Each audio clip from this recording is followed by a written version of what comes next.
पितृपक्ष की शुरुआत 17 सितंबर से शुरू हो रही है। पितृपक्ष की अवधि में पूर्वजों के प्रति श्रद्धा का भाव प्रकट किया जाता है। इसे श्राद्ध पक्ष भी कहा जाता है। इस साल श्राद्ध पक्ष 17 सितंबर से शुरू हो रहे हैं। माना जाता है कि पितरों का पिंडदान करने वाला परिवार दीर्घायु, पुत्रादि, यश और धनवान और हमेशा सुखी रहता है। यही नहीं, पितरों की कृपा से ही उसे सब प्रकार की समृद्धि, सौभाग्य, राज्य, मोक्ष आदि की प्राप्ति होती है।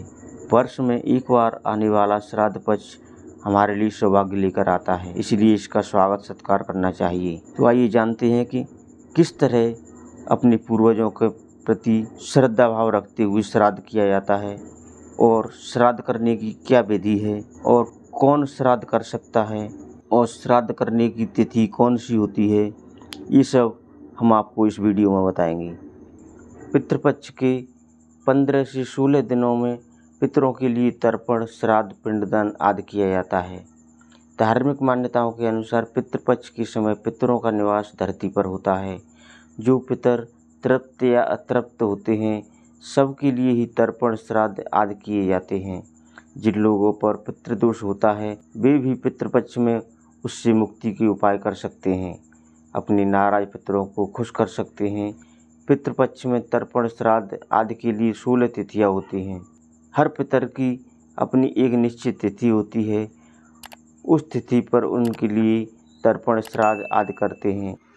लेकिन किसी भी व्यक्ति के निधन की तिथि का पता न हो तो उस व्यक्ति के लिए भी पितृपक्ष में व्यवस्था की गई है। यदि वह पुरुष है तो उसका श्राद्ध, तर्पण, पिंडदान आदि सर्व पितृ अमावस्या के दिन करना चाहिए, और यदि वह महिला है तो उसका श्राद्ध, तर्पण मात्र नवमी यानी पितृपक्ष के श्राद्ध की नवमी तिथि को करना चाहिए। पितरों की शांति के लिए श्रद्धा भाव रखते हुए श्राद्ध तिथि पर सूर्योदय से पहले उठकर नहाएं, साफ कपड़े पहनकर पितरों की तृप्ति के लिए श्राद्ध और दान का संकल्प लें। मूल रूप से श्राद्ध के दिन भूखे रहकर पूर्ण श्रद्धापूर्वक सात्विक भोजन तैयार करें। गौग्रास, पंचग्रास आदि अलग रखकर थाली में भोजन परोसकर मृत परिजन की फोटो के सामने परोसें। हाथ जोड़कर उनसे दया दृष्टि करते हुए पधारने और भोजन ग्रहण करने की प्रार्थना करें। उनसे अपनी संतान को धन, धान्य, समृद्धि और स्वस्थ बने रहने का आशीर्वाद मांगें। इसके बाद ब्राह्मण को तृप्ति पूर्वक भोजन करवाकर श्रद्धा अनुसार दान दक्षिणा देकर संतुष्ट करें और उनका आशीर्वाद लें।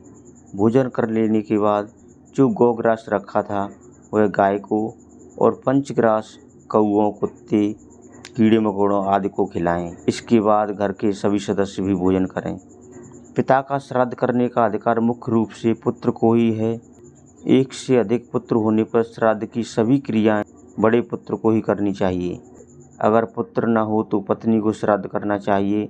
पत्नी के भी अभाव में सहोदर भाई या फिर पौत्र, प्रपौत्र, जमाई, दौहित्र, भतीजा ये भी श्राद्ध कर सकते हैं। श्राद्ध पक्ष में गाय, भूमि, तिल, सोना, वस्त्र, गुड़, चांदी और नमक, धान आदि इन वस्तुओं का दान पितरों के निमित्त किया जाता है। इस पक्ष में पितरों से संबंधित दान केवल ब्राह्मणों को दिया जाना चाहिए। किसी अन्य संस्था या अनाथालय को सहानुभूति राशि तो दी जा सकती है, किंतु भोजन पर ब्राह्मण का ही अधिकार है, क्योंकि ब्राह्मणों को ब्रह्म का सीधा प्रतिनिधि माना जाता है।